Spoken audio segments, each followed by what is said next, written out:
दोस्तों, आज हम बहुत दिनों के बाद मिल रहे हैं। अ, बहुत दिनों से मैं वीडियो नहीं ला पा रहा था क्योंकि मेरे भी कुछ एग्ज़ाम थे और मैं भी उसका प्रिपरेशन कर रहा था। सो इसलिए मुझे समय की थोड़ी दिक्कत महसूस हो रही थी, इसलिए मैं वीडियो नहीं बना पा रहा था। लेकिन अब से हर सप्ताह मैं कोशिश करूँगा कि वीडियो मेरी आती रहे। तब तक के लिए आप लोग को बहुत बहुत धन्यवाद। आज हम बात करने वाले हैं इतिहास के बहुत महत्वपूर्ण टॉपिक कामागाटा मारू केस, जो कि हमारे उत्तरी अमेरिका में ये घटित हुई थी घटनाएं। तो चलिए शुरू करते हैं। सो कामागाटा मारू जो केस था, इसमें 1914 को ये घटना घटित हुई, 1914 को ये घटना घटित हुई। इसमें कनाडा में एक वैंकूवर द्वीप है। तो कनाडा के ये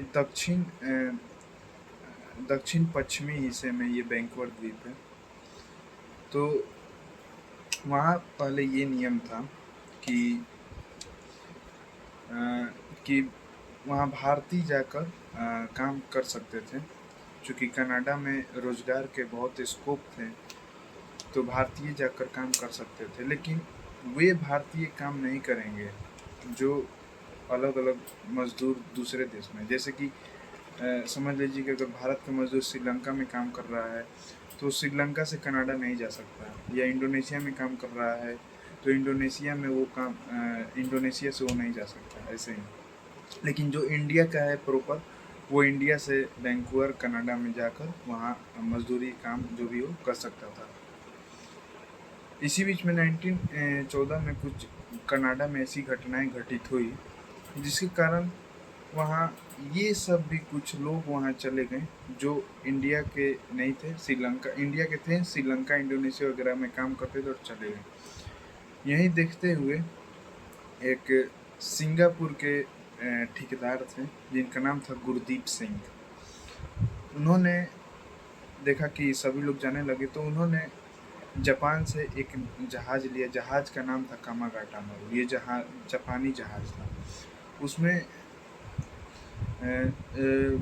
उन्होंने, चूँकि वो ठेकेदार थे, तो उन्होंने मज़दूरों को जहाज़ में लिया, जिसमें करीब 376 भारतीय थे, 376। तो गए, बीच में जहाज़ चल पड़ी। जहाज़ चली तब तक नियम में परिवर्तन हो गया कि अब भारतीयों को मजदूरी में नहीं लिया जाएगा। तो जहाज़ तो चल चुकी थी।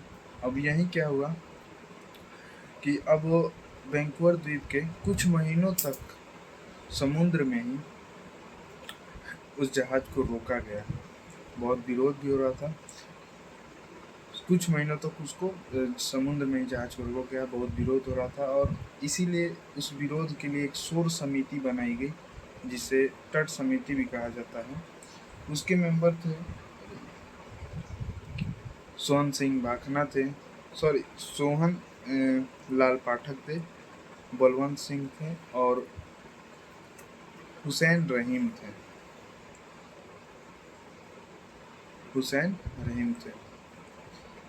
फिर 2-3 महीने तक नाव को रोका गया, कुछ नहीं हुआ। आक्रोश फैला भारतीयों में कि हमारे अपमान किया जा रहा है, हमारे भारतीय भाइयों के साथ अपमान किया जा रहा है। और ऐसे ही आक्रोश तो पहले से ही था। अब उस जहाज़ को बजबज लाया गया। बजबज कहाँ है? तो कोलकाता में है। बजबज लाया गया और कुछ पंजाबियों और बजबज से उन मजदूरों को पंजाब भेज दिया गया। अब देखिए, इस बात से आक्रोश था कि हमारे भारतीयों के साथ ये नाइंसाफ़ी और अन्याय हो रहा है, और इसीलिए भारतीयों ने अब प्लान बनाया। अब चूँकि आपको पता होगा कि 1914 में प्रथम विश्व युद्ध भी चालू हो चुका था।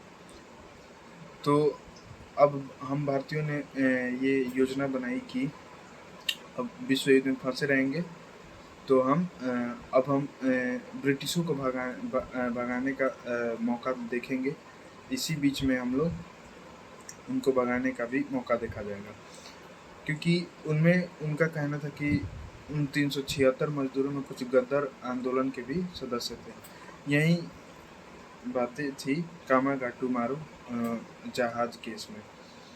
और यहाँ तक आप लोगों को वीडियो देखने के लिए बहुत बहुत धन्यवाद। अगर आप मेरे चैनल पर नए हैं तो प्लीज़ मेरे चैनल को सब्सक्राइब करें। तब तक के लिए बहुत बहुत धन्यवाद। जय हिंद, जय भारत।